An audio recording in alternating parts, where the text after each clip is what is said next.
Welcome to Spotlight TV, a deep dive of your favorite television shows. I'm reading this. I'm having trouble. Brought to you by the dumbest person you know and some of his friends. I am your host, Body, your patient zero, your host with the most cordyceps up his nose for the final time. Yeah, thank God we don't this have to hear that year. for another 2 years. My girlfriend Marlene is back, and I'm gonna get myself in trouble. I am Jeremiah Parker Hobbs, and joining me through this journey, he wrote almost 8 hours of brilliant television to try and wrap it up all in 32 minutes. Wait, no, he's not Craig Mazin. It's Kamen Daugherty. What's up, buddy? Well, definitely a better intro than last week where I just mumbled for like 45 straight seconds and then fell back asleep. So I appreciate that. hell yeah, brother, I'm here. Hell yeah, brother. Brother. Next up, he has killed every single doctor he's ever seen get even close to picking up a scalpel. It's Patrick Schweigert. What's up, buddy? I go to a lot of doctors and Headshot. It doesn't go well for them. Sorry. And Dr. finally, joining us again, she brings two dudes with guns into the room every time she talks with her husband, but that's just a sex thing. It's Maggie Stiggers. Hi. Wow, you really nailed it on the head with that one. Ooh, I nailed it on the head.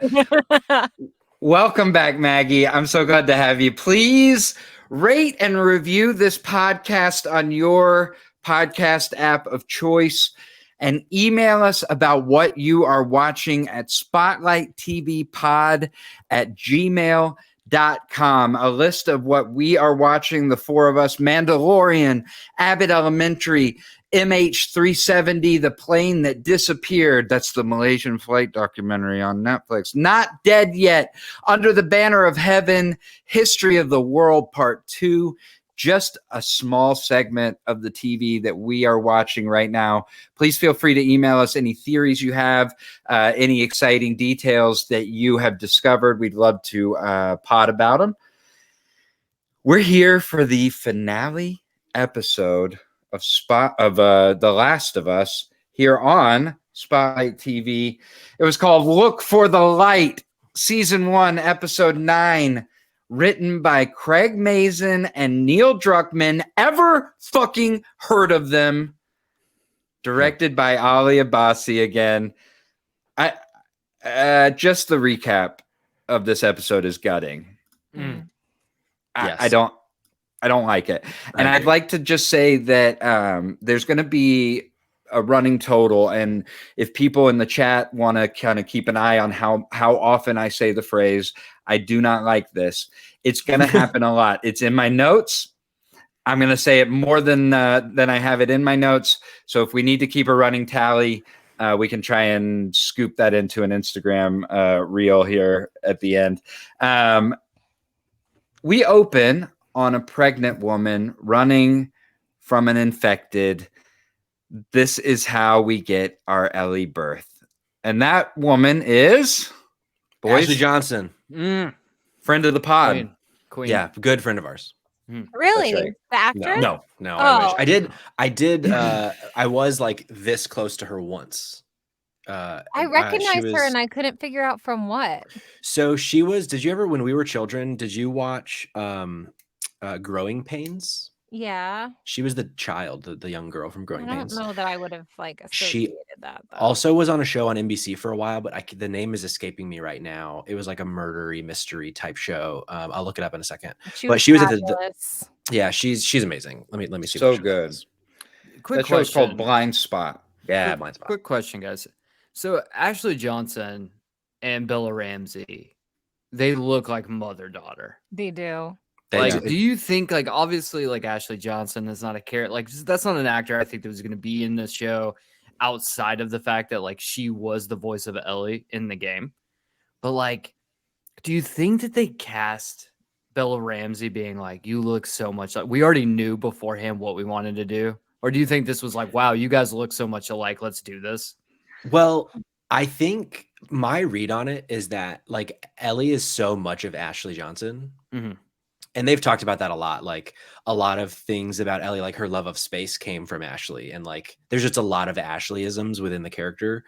And I think that was you're giving Ashley Johnson and that's, you know, what they were going for. But Ashley is obviously like too old to play the part in real life. So no, I think it was a deliberate choice personally.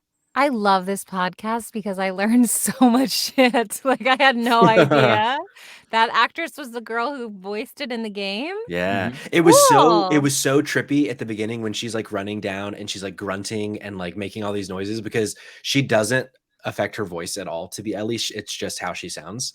And so it straight up just sounded like I was Ellie running through like away from an infected. Well, and you know, I've never played the game, but it sounds to me like they've done a really nice job of giving little like hints here and there to people who did play the game, like little treasures. Yeah. I mean, every lead has been in this show in some capacity, it seems like. Yeah, there are a couple cameos in this one. The second one we'll get to a lot later in the episode.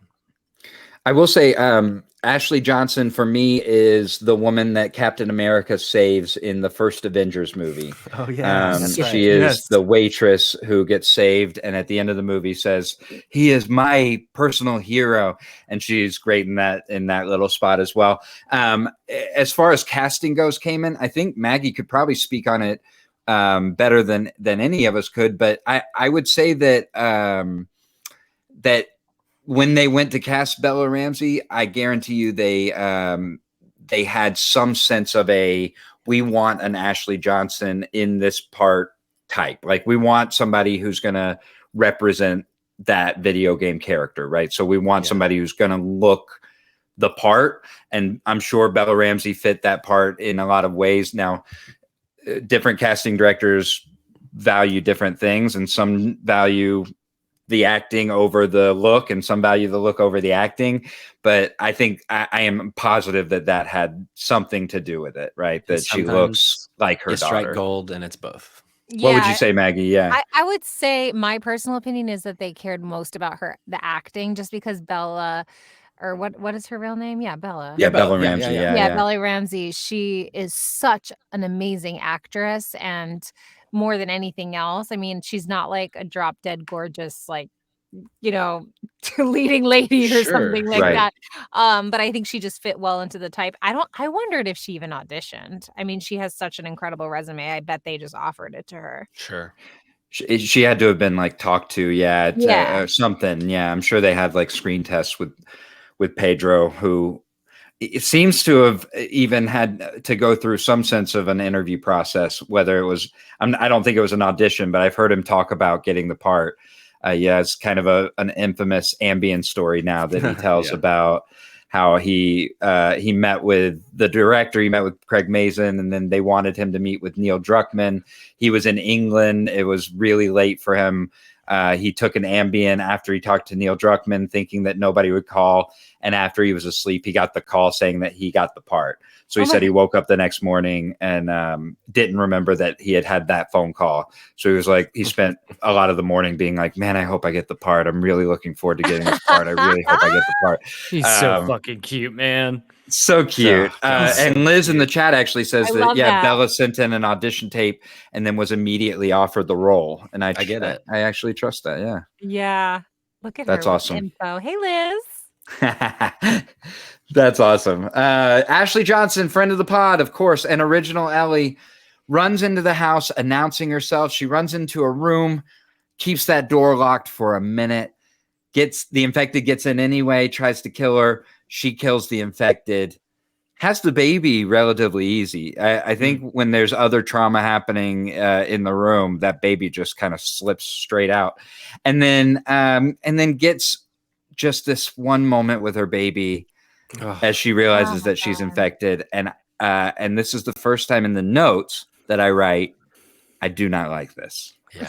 How about the just laying it on thick with like Ellie being born into violence? Yeah. And like her like going back to last week, like her having a violent heart and all the stuff we've talked about throughout this season of Spotlight TV that like, I mean, it makes sense. Like that. Also her resilience. Like I thought Yeah. so much about her resilience. I was like, of course, this is how she was born. Yeah. She never knew her parents, and she's like so brave for a child her age.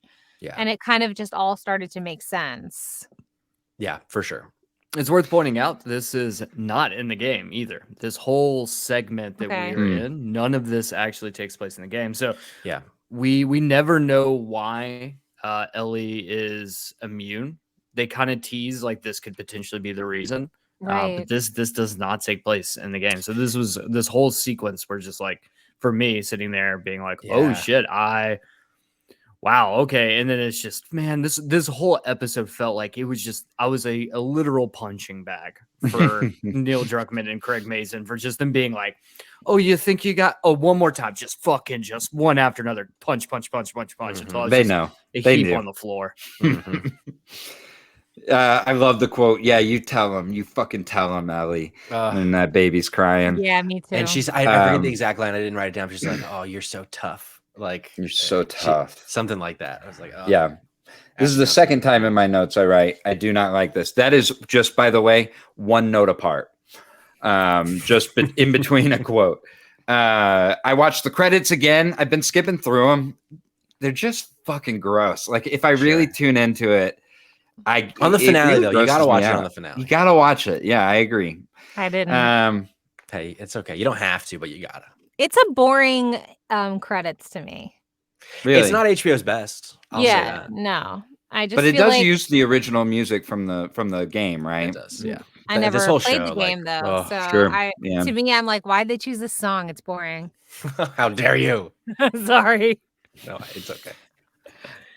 I'm gonna just go ahead and read my note like as it's written. Oh fuck, my girlfriend Merle Dandridge is back. Finally, Jesus Christ, thank you. Oh, God. Oh, I've been waiting for a really long time. Have you just like put a picture of Merle Dandridge and Jalissa Sabino next to each other? Because I on the mantle, Jalissa has yet to notice, but one of the pictures I've completely switched her out with Merle Dandridge. She has no clue. I will say I saw early on that on IMDb that she was in 3 episodes and she had been in 2. And they made me wait until the 9th episode to see her. Sure again. did. I also happy to see her. As Kamen was saying, we don't get any of Anna in the show or in the game, but there is like a note from her in the game, and also at the very end of this episode, or not the very end, but the hospital segment that we'll get to later. In the game, there's like a little recorder that you can listen to, and Marlene is talking about how her and Anna like have been friends for a long time, and she like kind of insinuates that Anna was one of the first Fireflies with her. So it was cool to like this kind of like cemented that. Like once you see Marlene coming to this, oh okay, yeah, no, this is a Firefly thing. So I that was really fun for me. Quick side note: I love the idea of a couple people sitting in a room being like, "What are we gonna call ourselves?" Like. And really, like, it's like a band trying to come up with the name. They're like, should we call ourselves like the Wondrous, or like, should we call? I don't know. That's stupid. Oh, no, Patrick and I've kind the of Butterflies. Butterflies. Patrick and I kind That's of cool. did that when we were coming up with the names for what we wanted our podcast to be. Sure. A little making of the sausage. Save Trash Cinema was originally called Torture Your Friends. And yeah, I shut that shit didn't down. stick, so Oh, that's way better. You would have had a lot more listeners. Maybe. probably. They're looking for Anna, Ellie's mom, and they find her in the room humming a song. Do you know the song? Another Aha song. It is another Aha song. The sun always shines on TV. 80s, signaling trouble. I love this shit. Oh, God, I these didn't even people are put so that smart. together. God. She has a knife to her neck when they walk in and takes it down, tells Marlene every precaution she took in not infecting Ellie. Okay. I don't want to be the as a father of a daughter guy, but I'm about to be very quickly. My wife gave birth middle of COVID, like height of COVID, September 2020. We were so nervous about COVID the entire time. We were so nervous about going to the hospital with people with COVID. They like rushed us through. There were 4 of us in the room when Penelope was born. The doctor, 1 nurse, Jalissa, and me, right? Penelope was running a fever before she was born, so they had to cut the cord. I couldn't do it. They gave her immediately to some doctors. The doctors gave her, after they checked her out, straight to me. And the first thing that Penelope did was start to root around trying to find food. The minute that she felt like skin to skin contact with somebody that she felt comfortable with, she was looking for food. So this to me, like, and I'm not gonna cry thinking about it because I'm not gonna think too deeply about it, but the idea of her not eating, intentionally depriving her newborn child who she loves, and you've seen the love in her eyes the minute that she gives birth to that child and is holding her, and to know that she sat there for however long that was, not feeding her child and not giving this child the things that she knew she needed. The first thing she says when they walk in is that she needs to be fed, that she hasn't had milk. Like, it's fucking heartbreaking. Like, I know. And then your mind goes to, because my mind went to like, well, how long is it going to take for them to get some milk? Like, do they have milk on them? Like, when is she going to eat? My hope is that like they were preparing like for they knew that she was pregnant. But if they know she's pregnant, they're expecting that she's going to breastfeed, especially 20 years in, right? They're hoping. And if they aren't, even if they are scavenging, like, we live in 2023. Last year, there was a formula shortage just because of like the import export business. People like couldn't find formula in 2022. Yeah. You know what I mean? Like, so the fact that I don't know, it just really struck me as like a really smart, intentional, very like feminine minded thing to think about in a writer's room with the creator of a video game and another man. Sure. I guess, you know what I mean? I just found that really super impactful. Also, the Anna's like very clear decision to lie to Marlene that I cut the umbilical cord before. Like, I did it. I swear to you, I did it before, because like she doesn't know that her daughter won't turn. Yeah. But it doesn't fucking matter because it's her daughter, and like she would and rather everyone else die if that meant her daughter could live. Totally. Which, or at least that she doesn't have to be the one to kill her, right? Like at least she goes, I'm infected. I know your heart, Marlene, and I know like your resolve. I know that you're going to come back in and kill me. Like, that's at least what she's hoping. And so if she's dead and somebody else has to kill the baby, it's not her. Oh God. I do not like this. Marlene and Anna make a pact to get Ellie to Boston and get Anna gone. And this is where I write in my notes for the third time, I do not like this. And I also got to say, Marlene's like, cover her ears. That man did not cover He Ellie's didn't. ears. That's what I thought too. What was Fucking he doing? men. Fucking men. Marlene takes Ellie, but won't kill Anna, it seems like, which is really selfish, it turns out. And Marlene realizes it as she walks out of the room. She turns back around, and Ellie's first loud sound is the gunshot to her mom. I do not like this. This scene like was, I don't know why, man. This scene fucked with me. When she walks out of the room, I'm like, I fucking hate Marlene. Like, immediately it was like, I fucking hate you. Yeah. And then she gives the baby off, and there's something about the look in her eye when she turns back around. I don't know. It was perfect on Merle Dandridge's part. Like, I think the way, but there's like a moment of like, it's a coldness, but also like a humanity. I don't know what it is. Yeah. It's like she was like burying something inside, and like the coldness of the moment is what you read on her face. But it's like the tear when she walks back out that like, you know, that like how much this has affected her. But for some reason, after she does it, I was like, I fucking hate you even more. I don't know why. Don't know why, but like this scene just, I don't like. I kind of read that like coldness of her going into leader mode and thinking like, oh, how the fuck am I gonna care for a baby? Like, to go back to our earlier, like we don't have formula, we don't have someone who can feed this child, and now this is just another thing that I have to worry about on top of surviving, keeping my crew alive, taking down Fedra, leading the resistance, like all these things. Like I think there was that like, this isn't my kid, and so I can have that separation as not the mother, which I do think it's worth noting that So one of the things that Anna says to to Marlene is that she's like, find a family that will love her and raise her like I would.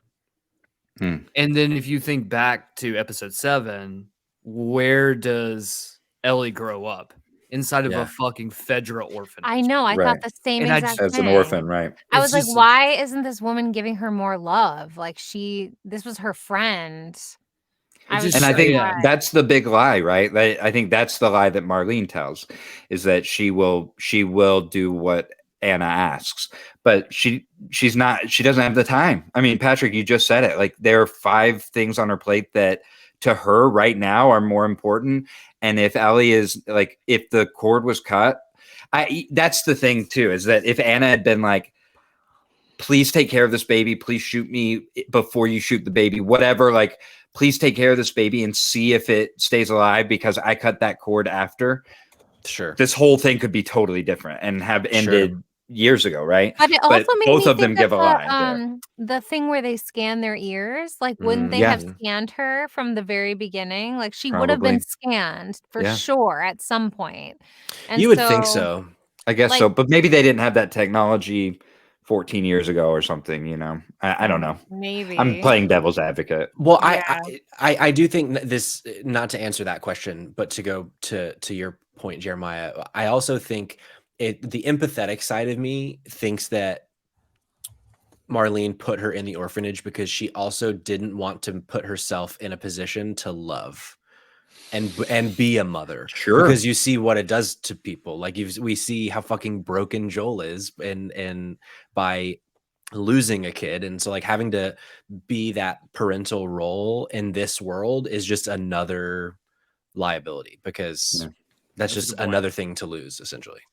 And something that they kind of mentioned earlier in the show, I think, unless I'm pulling from the game here, is Marlene putting her in Fedra because that was, like, objectively the safest place to put her. Like, she would have food every day. Yeah, they she did would say be, that. Yeah, like, she would be prepared for, or cared for. Yeah. cared for. Yeah. So Yeah, that's true. Back in the present, Joel is trying to pick Ellie up with a little bit of Chef Boyardee and some boggle, reminding me of my childhood. He wants to teach her guitar, but she's not paying attention. Ellie knows Joel's moves, but Joel can't seem to figure Ellie out right now. Any thoughts? Bella acts the fuck out of this entire. I mean, really, from this point until the flashbang pre-hospital is just like 10 out of 10 fucking eating the script from these two. Yeah, I agree. I mean, it was like a mix of, like, for me, I was thinking, at first I was like, she's in shock sort of because of all the trauma that she's experienced in the last couple of days. Like, that was really traumatic, the episode before, barely escaping. And then also the lead up to her going to the hospital and knowing that, like, her and Joel might be separated, right? Yeah. There's like a lot to wrestle with here. There's one thing I wish they had brought over from the game to start this segment off.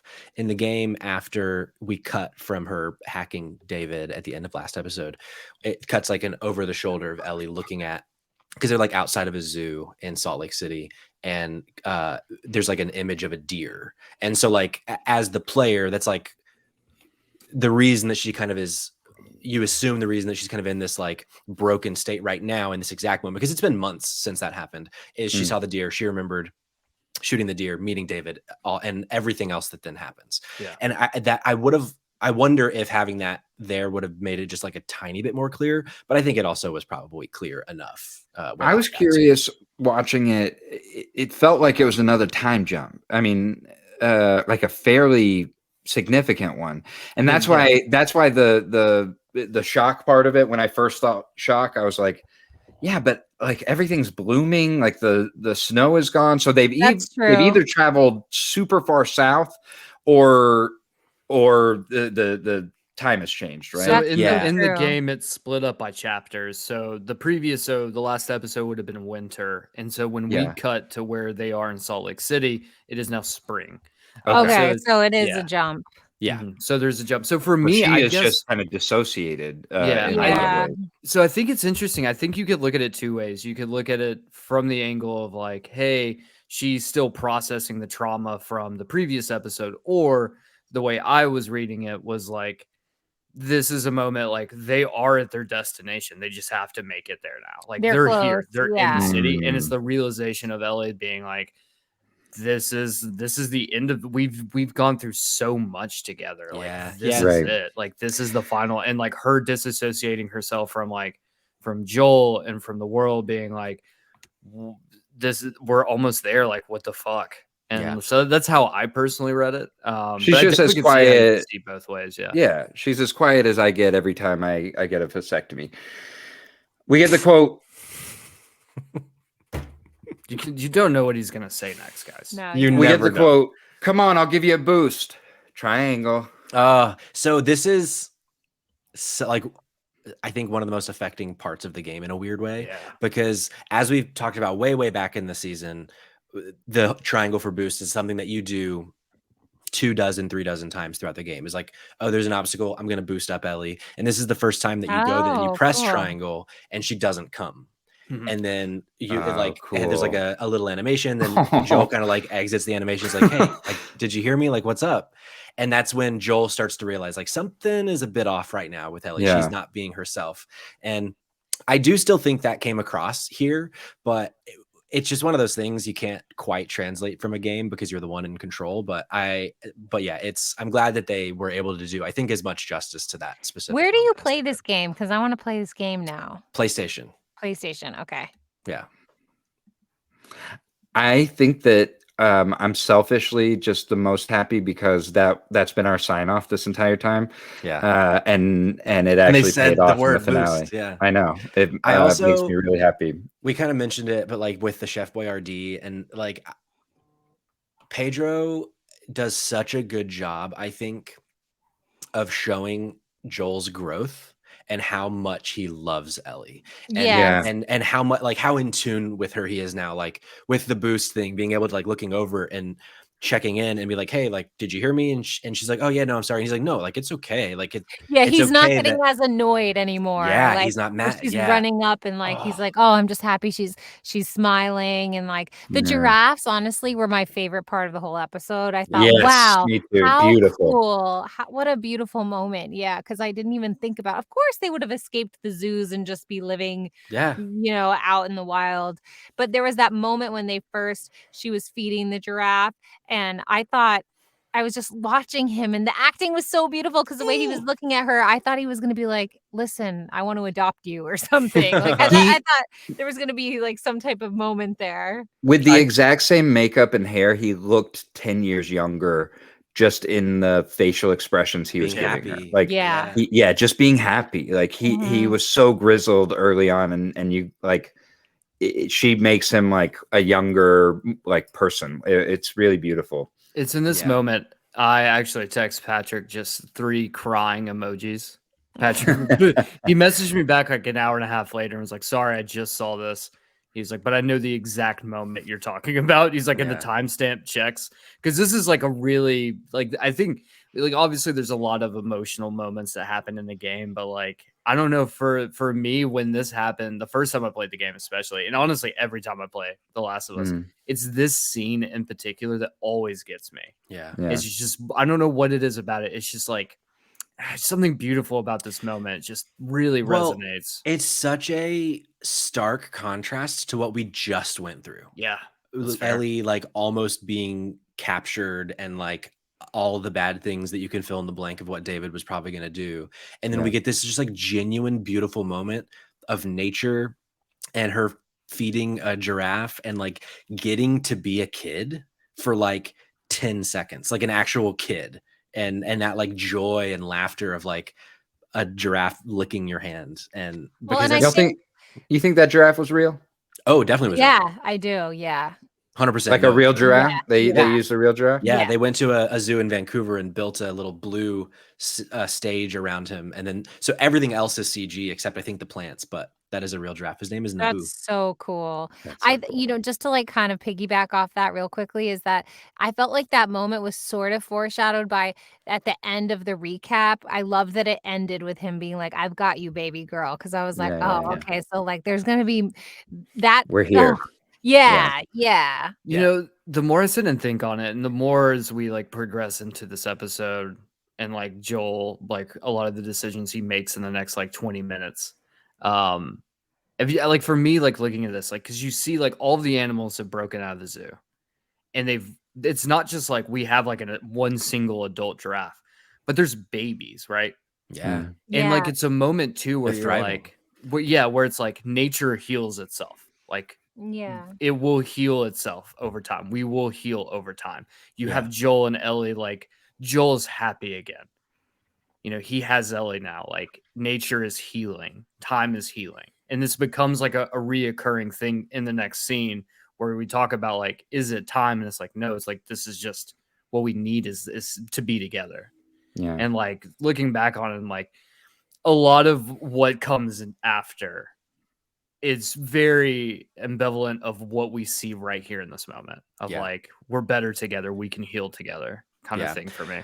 I also love like with the ladder, when she goes to give it to him and just drops it because she sees the giraffe, and then there's that like, which it's like 1-to-1 for the game. There's that like 10 to 15 seconds of like a little bit of anxiety, like, wait, is this a bad thing? Is this a good thing? Like, we're not really getting to see what it is, and then that release once you do see it, really good. I wrote in my notes they could have just gotten a real giraffe, but they did. They did. We get the quote, "You can't deny that view." Again, I love that. And then we get, is it everything you were hoping for? Yeah, we get, after all we've been through, after everything I've done, it can't be all for nothing.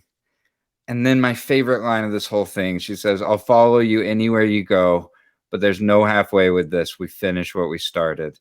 And this is where I write my notes for the 5th time. I do not like this. Yeah, because we get that like Joel recognizing that he has gotten what he's needed in the last 20 years, something that he never thought he'd have again. And so for him to think ahead, like, I don't know what's going to happen at this hospital. I mean, I just kept thinking like no good can come of this. Like I know that she could potentially save the world or whatever, but I don't trust I don't trust them. Sure. Right. Yeah. Like for the there's last no guarantee. 5 episodes, I was like, why are they even going? Yeah. Yeah. And but we should have stayed with Tommy the whole time. Yeah. Yeah. But like her, but then like she, especially after what happens at David's village or whatever, like her needing that like to have a purpose, I think is kind of the driving force for her, that like what you just said, Jeremiah, like it can't be for nothing. Like everything that I just did can't just be because like to go back to Tommy and just live. Yeah. Yeah. But yeah, for Joel to be like, hey, 7 episodes ago, you were cargo. I didn't want to do this. And now like, hey, we don't have to do this because I love you. Is like, yeah. Can I tell you something just to kind of move us forward though? That love makes him a way worse transporter than at the very beginning. Once those priorities change, man. Listen, I was just talking to my wife about this earlier. I am driven mostly in my life by spite, and I think a few years ago, I just like I people realized that I was like a good dude, and I married like a good woman, and they were like, "Oh, you're a good person. You're fairly talented. You're fine." And I was like, "Great," and that I just haven't done anything since. So sometimes you just got to have that anger to kind of to drive you through. We're gonna get to Joel having that anger here in a minute. He says, "It was me. I was the guy who shot and missed." I'm just writing quotes now in my notes. Well, to get into this, they get to this like triage camp of that. This wasn't Fedra, this was Army, and because it was like right after the outbreak, and he brings like where he's also to a point now where he can voluntarily bring up Sarah, and he doesn't shut it down if Ellie like asks. And and then we go into the story of I was here day 2 because I tried to shoot myself, and this is the spot that whole scene. Which is not in the game, by the way. This This story about him attempting suicide after losing Sarah because, like he says, like I couldn't have been more ready because there was nothing left to live for. Essentially, not in the game. We had this conversation early. I mean, episode 1 probably when we talked about this. That I said at that point I'm done. Like if someone shoots my daughter dead in my arms, I'm done the next day. And this made me go like, it's so interesting that this isn't in the game, because it's such an interesting and like beautiful addition to it, to say like I couldn't do it. I flinched, but I was totally ready in the moment. Yeah. And then when I woke back up, I had to find new purpose, because I realized I couldn't, So it's a similar moment, but it's just different. It's presented differently. So when you're in what is in the show Jackson, in the game, the dam outside of Jackson that they see at the beginning of that episode, Ellie, or as Joel, Tommy talks about like, oh, I went back to our house. I got like, there's this picture of Joel and Sarah that he tries to give Joel, and he's like, no, I'm not interested. No, thanks. Mhm. And off camera, we apparently Maria, Tommy's wife, gives Ellie that picture. And so in this moment, Ellie's like, hey, Maria gave me to this back in Jackson. I wanted to give it to you.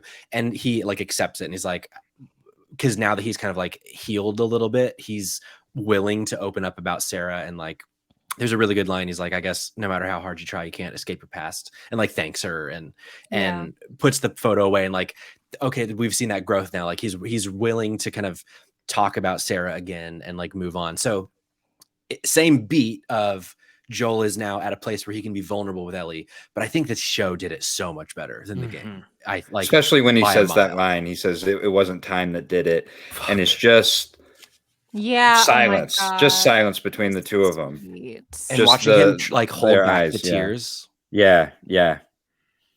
You could feel that scene was filmed later in their relationship too, because you can feel kind of the love that the two of them have for each other in that scene. It's really beautiful. Sure. I had to ask my wife what this joke meant. What did the green grape say to the purple grape? I didn't get it either. Breathe, you idiot. Because he's like about to suffocate the purple grape. He's purple. He's gone purple because he's holding his breath. So if he will just breathe, he'll go back to green. It's a bad joke. It's a bad joke. It's a pun. It's supposed to be bad. Yeah, no, for sure. A different one. I wrote in my notes, I don't get it. And then I wrote in my notes, oh shit, grenade. And then I wrote in my notes, oh shit, butt of the gun we talked about last week. Boston Mike would have just gotten mad at the guy who hit him with the gun, apparently.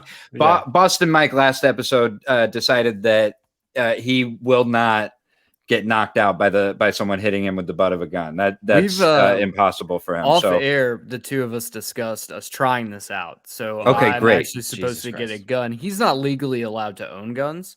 So it's the dual felony charges. Yes. And so I'm gonna go get a gun, and we're gonna hit each other in the back of the head to see which one of us knocks out the longest. Okay. Yeah. Well, and we'll just see how many times it takes. I'm fine with that. Also, I love that both of these characters are just physically incapable of saying I love you to each other, because they're both they have this like gruff exterior. That Joel's way of being like I love you is I would love to hear some puns, and she's like fuck yeah, like it just I thought that was a really nice moment. And then of course they immediately take it away from us. I know, stupid. Joel wakes up to what I assume is a wet dream. He's alone in a room with Marlene. Oh my god, he's a fucking wild card. You never know what he's gonna say. Joel gives Ellie all the credit for getting across the country. I wouldn't give her all the credit. I know, but it's she gets a little bit of the credit, like late stage credit. She's like clutching the fourth quarter credit. And Taken, like he can kill anyone in his wake. Right. I'm thinking he's LeBron and she is somebody who drains 2 threes in the fourth quarter. She's I'll let y'all decide. Sports. She's Ray Allen. We got this. Great. Perfect. Marlene tells Joel that they think they have a cure if they can just get her into surgery. Joel recognizes very quickly that cordyceps grow in the brain, and that does not work for Joel. I mean, it's obvious that they're gonna take her brain, right? Like that's how they're gonna do the cure. Is they would have to remove her brain for sure. Remove the brain fully. They can't just take it out off of her brain. Yeah, it's so funny. This is so I've played this game. I couldn't tell you how many times I played this game, and this iteration of it is the first time. I think Maggie, you agree with me from what you were saying earlier. This is the first time I questioned. I don't know that I believe this would work. Like I don't think that. just because you think this might work, like with Joel being like, you got to find another way. Like maybe there is a different way, because I don't know that I believe that this is gonna work. Well, and they haven't even like this. She's been there for like an hour. Like they haven't Yeah, even tried anything else. They don't know. She's Yeah. the only person that's supposedly immune. And then I started thinking about, and this is the long, long, long route, but I was like, she could just start procreating at some point and like start her own little world, Yeah. It Sure. would be like totally based on her, and that's a lot of fucking Yeah. to do. But it's like, like eventually, like she could have, if she had children, they would probably get her antibodies, right? Sure. Totally. And like, So Who is she fucking? no, I'm saying like later on in life, like she's way too young to think No, about. I'm it just now. saying, like, when she gets older, like, do we do like a dating game show, like the Nick Cannon one coming out soon? Who's gonna have my baby? Or is it more of like an AdamandEve.com situation? Like Well, because nobody the thing has is- that. But it's just handle. crazy though that they would jump to that, because she is the only person. So they should really be treating it like very delicately, because if they just kill her, then all Sure. the hope is gone. maybe they should try more tests than just let's take out the brain. For Yeah, sure. Because yeah. also the one thing that Marlene says that she doesn't say in the game is, because like this mutation that happened, there are these messenger cells that are sending out these signals so that the cordyceps don't like recognize her as a threat. And it's like, well, actually we have multiple occasions of her being attacked by cordyceps. So Right. I don't Yeah. think that's not I true. don't love Yeah. this educated guess you're That's making, really because we smart. already I didn't have, think about that. reasoning to go against what you think, but Yeah. Yeah, I don't I like vials of blood first, right? Like we go the blood route first. And we Yeah. just get as many vials as we can the first few weeks and start testing Yeah. them on stuff. Like I don't get it. understand. You've been hoping for this day for 20 years, and like we're amped to try to get a vaccine. But this is your like, one shot. Yeah, Yeah, it's not gonna take a exactly. breather. If you don't get it right this time, you're done again on. until you find another immune. Let me throw out a secondary situation. All right, that big we might pharma not have- came in over here. Here we he go. goes. Big farm, actually. Daylight saving. Big farm. Big farm. Bringing it back. Rerun Okay. Here's my thing. Marlene is like waiting on Joel to wake up, because she knows once Joel knows what's going to end up happening, He's gonna flip. Yeah. he's gonna flip his shit. Mm. So what if this is more of a situation where, because they don't really like lead to like, they're like, yes, she's implying, yes, she will die. Like she's going to die by the end of this. But instead of being like telling Joel, like, we're going to keep her for weeks on end, running all of these tests, fucking with her, experimenting on her to see what works. We're just going to skip that until you are doing it right now so that you get the fuck out. Interesting. Because if you tell Joel, like, it's going to be weeks, we're going to be sitting here doing all this stuff, Joel's going to spend more time. Joel's going to tell Ellie. Ellie could change her mind. They can do all of these things can happen because Joel's a variable that they're not planning for him being attached to her, right? Sure. That's really interesting. I didn't think of it that way. That's just where I was like, when we were having this conversation, like I could see, like, if you want to get the one person out of there that you're like, he's just like, okay, he's dead, right? Right, because she does have that line, you're the one person I didn't want to be in debt to. Because like she knows that Joel is a dangerous dude, and like so like get him out as quickly as you can humanly get this guy out of here, because if he stays around any longer, there's a good chance this isn't going to work. I don't So know, even if they don't plan on killing her right there to like pull the cordyceps off of her brain, like we will eventually get there. And the longer he's there, the less likely we will be able to walk away and actually be successful. Yeah. I just felt like it was such a ridiculous thing to suggest, that like so much so that like I felt like if he had just told her the truth, she would have been like, oh, damn, I'm so glad you saved me. Sure. And so this was like the episode where I was like, I guess Ellie is like really, like she's really set on helping. I wasn't really sure that she was initially, like, because, she doesn't have any family. She was just kind of like, all right, fine, I guess I'm going to this place. Yeah. Whatever. That is something that I think the show fumbled a tiny bit, because that is something that is brought up a little more throughout the game is Ellie's like strong desire to finish this, and also something that they changed in episode 1 from the game is that in the game, Marlene and Ellie have a stronger relationship. Like that when Ellie is held captive in episode 1 and meets Marlene in the game, she's known Marlene like her whole life, essentially, is what they kind of Right. suggest. Yeah.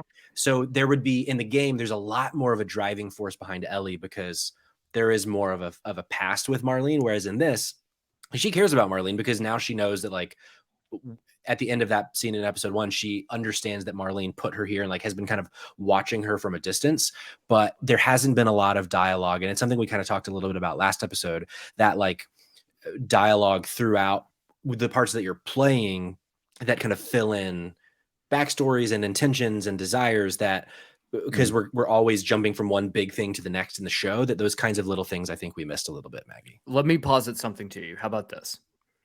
I think the big scene here that we're not talking about is the scene with Henry and Sam when she cuts her hand open to hoping that her blood will save Sam, And right? doesn't. And it doesn't. So we know in that moment that like Ellie will hurt herself to save others. And now that we've gone through, she's lost Tess. Sure. She's lost Henry and Sam. She's lost Riley. That's a big driving force. And to know that like she's so attached to Joel now, like I could lose Joel as well. If I give myself up in this moment, like I could potentially save all of these people who might be coming after. And like and that's the thing is like I distinctly remember, I want to say it was in the game, there was like special features that you could unlock when you beat the game where like they talked about some of this stuff. And the whole thing was, it was like Ellie will sacrifice her life to save humanity. Like she is the hero of this story. Sure. It's not Joel. Joel is not the hero. It's Ellie. It's always been Ellie. Ellie's always been the hero. And so like and then we get to the next step, which is like, who's actually the villain? And like you juxtapose that you have both of them at the same time. Yeah. I'm going to offer an alternative here. Marlene sees that Ellie gets infected, immediately recognizes, oh, Anna was bit and she did not cut the cord before, right? So this is the cure, is that women have babies. As they have the baby, as the cord is being cut, we let an infected in, bite, dead. Baby has the antibodies. We just keep moving. I like that idea. Science. I had the same thought. I had the same thought too. I was like, why didn't you experiment that? Just give him a little bite. Just try. Yeah. You know? Boss and Mike in the chat, but if Ellie sacrificed herself, how would we have a second game? Of fucking course, Mike. You fucking asshole. But good point. It's a funny joke, but that's not the story they wanted to tell. Like this, like, yeah, they had a vision of what we are going to see in seasons 2 and hopefully 3 and 4 and 5, and it'll go on forever and it'll never end. May it never end. Yeah, may it never end. Yeah. Marlene says she's sorry, but she's going to go be sexy in another room and make this shit happen. Joel has other plans. Pedro Pascal is so good at letting his eyes like go blank before he goes violent, like kind of just turning it off. He's like, I'm not going to think about this. It's not going to be a part of like my dinner time tonight. I'm just going to start murdering some people. Well, she's an idiot for even letting him go, honestly. Oh, yeah. Stupid. They should have just shot him. I don't understand. I never understand that plot trope. Like, I guess she owes him. Sure. That's why. But you know when you don't owe him anymore? After you shoot him. Yeah. This is if you're as ruthless, if you're as ruthless and want to save the world as much as you say you do, Marlene, fucking execute him. That didn't make any sense. Yeah. Like, of course he's gonna fucking come back and kill everyone. Oh, of course. And this has to, I mean, this is prime video game. Like, this is like, this is first person shooter straight over his shoulder. Well, and I think video game, which is great. It actually, I think this does land in the show better for me too, because the show has done a really good job of minimizing how much violence there is for a game that is really fucking violent. When there is violence, it's very violent.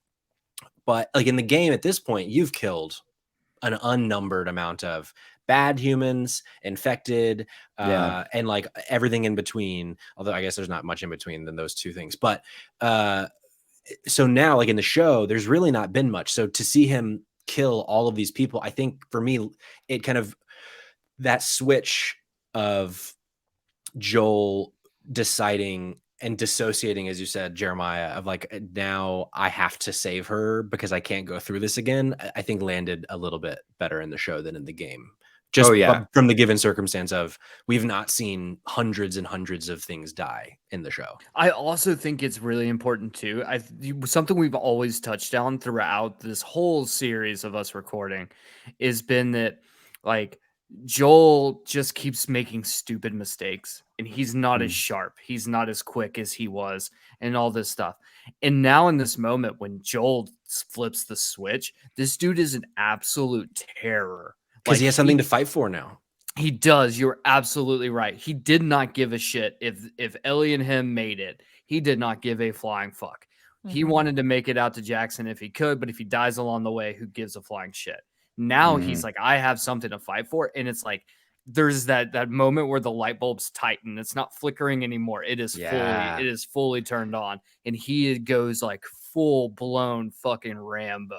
Yeah, and it's like he finally gets to like redeem himself from not getting to protect Sarah 20 years ago, and he's like, I'm not wasting that opportunity. Head to toe, goosebumps right now. Bam, bam. Killing the people putting their guns down on the ground is a tough look, but totally understandable at this point. Like if you leave, they're going to call somebody else, and somebody else is coming. It is now another obstacle if I don't kill them right now. He makes it in the room right in time, shoots the doctor trying to save her by using his tiny scalpel. That was so funny. I won't let you. Yeah. That's who I would be. I would be like, here, please, take this. I love this moment because in the game when this happens, you come into the room and you have to kill the doctor. Like it's not an option. And that it's one of those things where it's like, you've killed all these people, but they have guns. So now this is like the first time that you are killing. Technically, he's armed and unarmed, but like for the sake of this, he's unarmed. Like you don't bring a knife to a gunfight and all that. But so then that's the first time, or not the first time, but then it like is really driving home for me as the player. Wait a second, am I the bad guy here? Yes. Am I like you are? And that's one perspective, or am I just? That is directly from Neil Druckmann's mouth when he does he talks about it, because that's the whole thing, right? Is that Neil Druckmann says, this was back when the game was released. He says, Ellie is the hero of the story. You play as Joel, but Joel's not the hero. Joel is the villain. You've been fighting all these bad people the entire time. You have that moment to save humanity, and Joel murders everyone. Well, I don't know that he's ever said that he's the villain, because the whole thing is that it shows like what a parent will do for their child. Maybe he did. I don't want to say you're lying, but like I feel like he's been very we wanted him to do it. I mean, as an audience member, I was like, yes, now fucking kill everybody. Yeah. I mean, maybe being a little harsh on using the word like he is the villain, but like it does. You have to you're asking the audience the question in the moment. Like that's it. Yeah. Is he like, are you the good guy anymore? Like you get that in so many great anti-hero shows, right? It's trolley problem. It's also as TV viewers, it's the Walter White problem, right? That you see this guy who's such a wimp at the beginning that you're like, oh, I'm rooting for this guy. Even after his turns become completely lethal and disgusting and horrendous. And you know what I mean? That it's like, and the creators of the show were like, why are you rooting for this guy? We did not want you to be rooting for this guy. But sure. But when it's the person that you're following, it's hard not to, you know? Yeah. I was listening to an interview earlier today, about the show with Neil, and he was like, it's so funny when we first did the game, you ask anybody, like to kind of going back to Kamen's point, like, would you have done what Joel did? And he's like, if they weren't a parent, it was like 50-50. But if they were a parent, I literally never heard a single person say that I wouldn't have done what Joel did. And there's just like this different like DNA. Like when you're a parent, if it's your kid, then you will go to the ends of the earth and kill whatever you need to kill to keep your kid alive. Yeah. Does that make you good or bad? That's for you to decide. I don't know, but it's a really fun, like fun's not the right word. It's a really interesting story beat. It's kind of I've killed multiple people since I became a father. This is where we get our second cameo of this episode, though. One of the nurses tell us. Is Laura Bailey, who apparently, I didn't know this, played a nurse in the first game, and that was apparently how she met Neil Druckmann, and they hit it off and became great friends. And so she will play she does play a very big role in the second game. will likely not play that role in the show. But so Cool. it's a fun. It was cool to see when I was like, I think this is Laura Bailey. I'm not totally sure, and then they confirmed after. But I bet we're gonna get Laura again next season since she was masked and you didn't actually get to see who she was. But fun little cameo. Joel carries her out of that room the same way that David does an episode earlier, but we see the love in his eyes and like just how quickly he's carrying her out, that it's like it's a necessity at that point, right? I think when David picks her up in the snow, it's like a conquest last episode, you know what I mean? And this episode, it's like, we're getting you out of here, we're getting you to safety. Marlene gets the drop on Joel. She gives a pretty convincing pitch on Ellie still doing the right thing. Ellie wakes up in the car with Joel anyway. Joel lies to Ellie about how they got out, and then we see my sweet, sexy Marlene. Sweet girl. She had to die though. I love that we get an "I'm sorry" as the last line we get from Joel to Ellie in the car. This whole 1-to-1 in terms of like the editing structure, where it cuts to Joel in the car driving. He not super convincingly lies about what just happened, and then it like cuts back to see him just execute Marlene, which is what she should have done. Yeah, if she wanted what she wanted. But, and you see who actually has the coldest heart in that group. Yeah, and like, man, the implication of Joel's lie is like one of the most heartbreaking things for me, because essentially what he's saying to her is, you're not special. In order for you to stay alive, I have to tell you that you're not special, because there are dozens of other people immune, and it's done no good. There's going to be no cure. And sorry, I thought it was a bad lie. Yeah, it wasn't a great lie, but I think it kind of has to be. It makes it end. It makes this whole episode end on a really awkward note, like because it's ending on a lie. I mean, the whole thing is right. Like, and everybody in the room knows it. We know it. Ellie seems to know it. She seems to know that Joel's lying, at least, right? About Do you think some she part knows of that it. He's lying? I thought, based on the way that she was like, okay, that she knew that something was wrong. Something was not right about what he was saying. I thought she believed him. Really? Yeah. Interesting. Tell me why. Just because she looked like relieved and like, okay, let's move forward then. Like, all right, I'm going to accept this. Like, I mean, there might have been like a shadow of doubt. Yeah. But in my mind, I was like, okay, she believed it. And I thought he did the right thing. You know, if she really is going to be that upset about it, but I don't know. I still think if he was like, listen, they were going to kill you. They were going to take your brain out. Sure. We don't know if it worked. I feel like she would have. I mean, I would have been like, great. Okay. Thanks for saving me. It could have come out. As someone who's never played the game, I was like, wow, where's this going now? Like, what is next? They're going to go back to his brother's place, I guess. Like, and that's just where our headspace was in 2013 before the second game in 2020. How many games are there? There's just 2 so far. Okay. Yeah, they've not confirmed that they're making a third one, because it definitely ends without spoiling anything. Like, it could end where it ends. Like,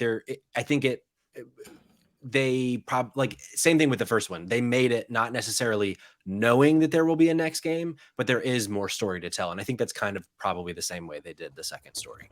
I like what Broadway Mom says, which is accepting it and believing it are 2 different things, which is spot fucking on. I do love the final scene of them like overlooking Jackson and her being like, swear to me that you're telling the truth. He's like, I swear. And he swears multiple times. When it ends on the okay, that moment, oh God, that just, my spinal cord was on fire. Like, I do not like this. I've always kind of read it as... That was my last note. I do not like this. Thank you, Maggie. That's funny.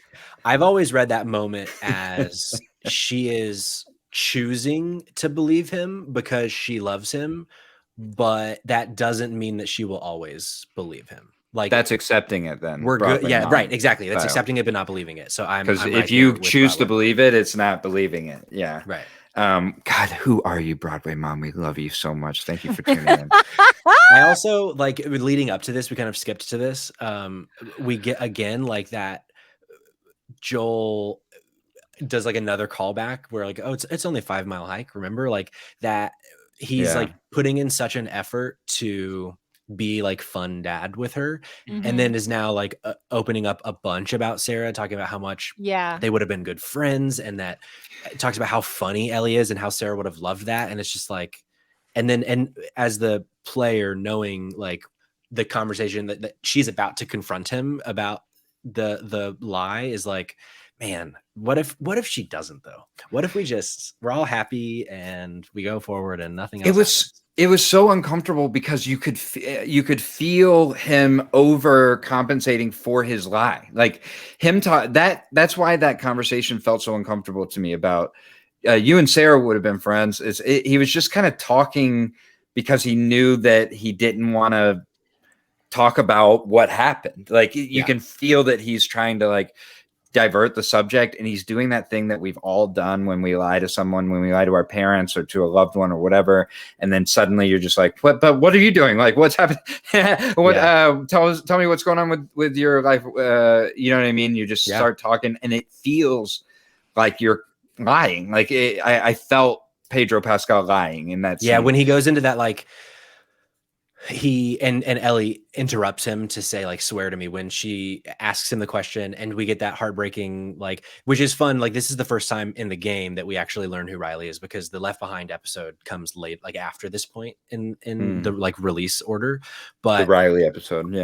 But we get that like, you're kind of talking without an end goal, because you're just trying, like you're hoping they interrupt you because you're lying, and you're formulating the lie as you're saying it. Like, no, it's like, you just got to find something to fight for. And like, I know that's not what you want to hear, and blah, blah, blah. And it's like, you're talking a little too much, Joel. I think maybe you're not doing a very good job of hiding this.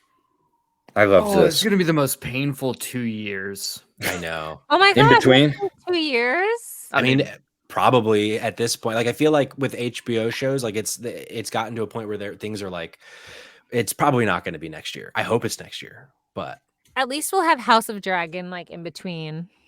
that's true. Yeah, because I would hope so. We also have a couple new shows coming to the pod. Speaking of a finale coming in just a couple of weeks, Patrick, what day does Succession drop on March HBO? 26th, Sunday, March 26th.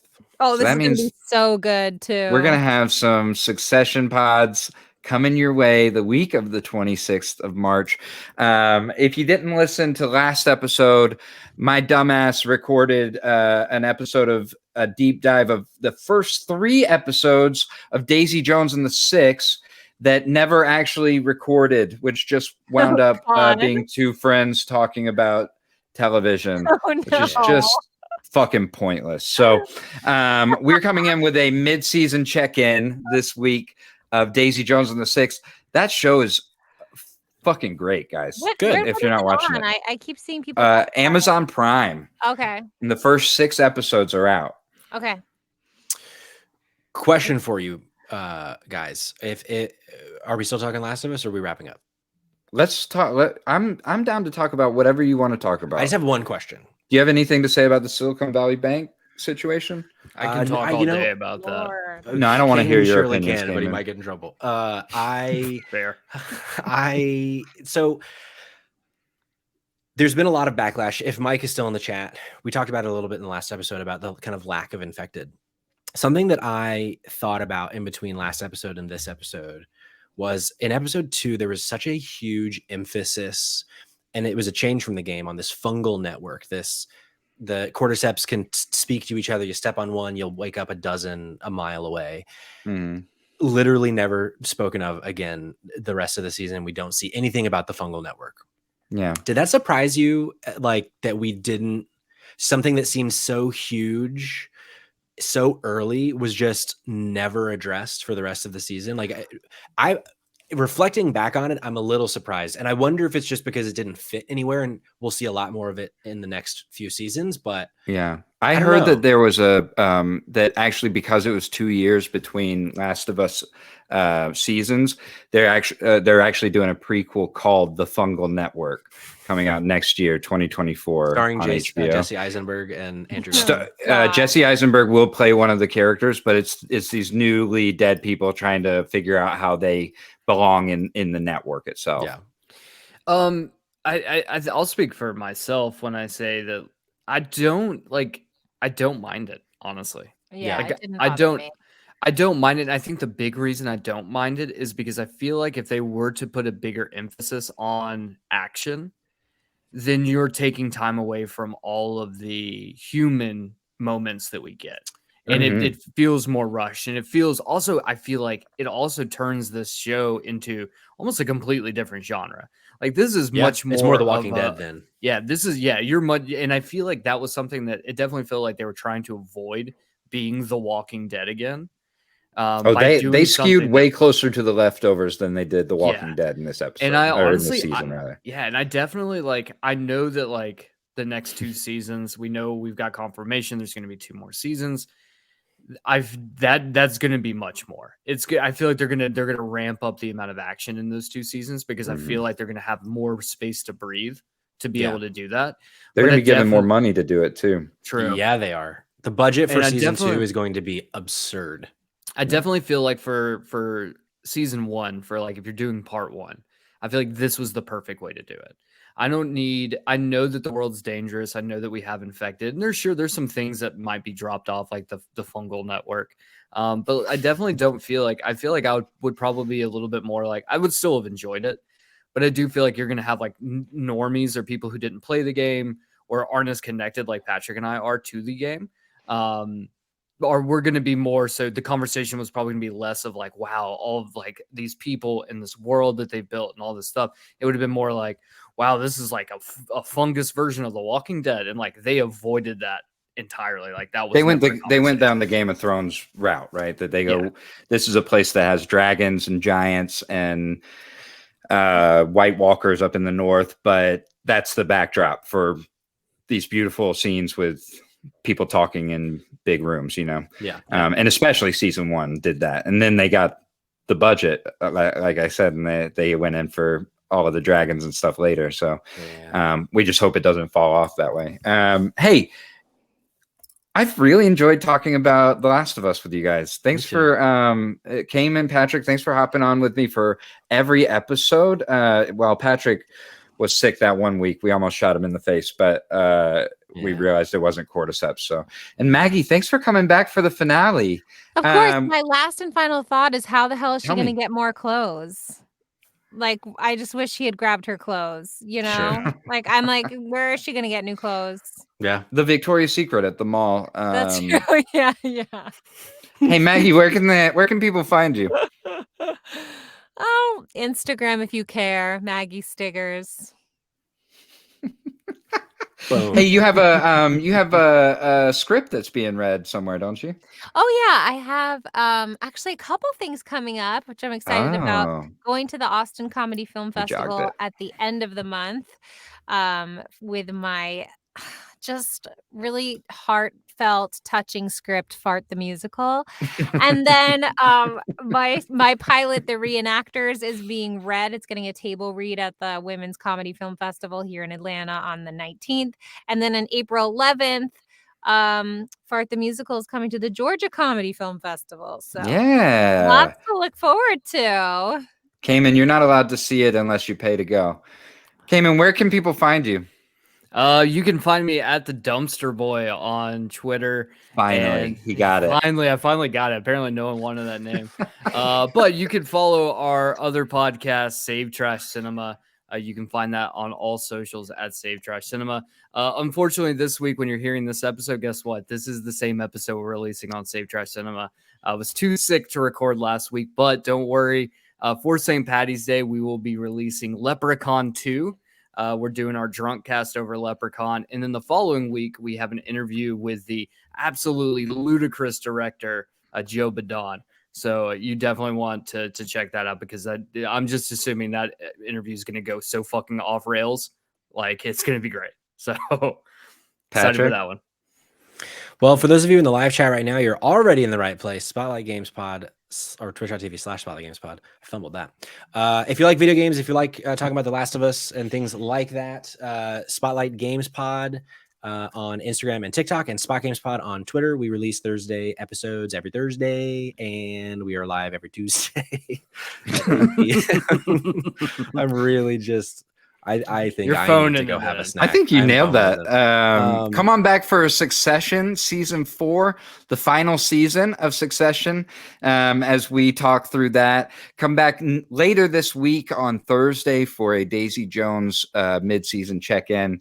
And if you're ever feeling down and you ever need a boost, don't forget to press triangle.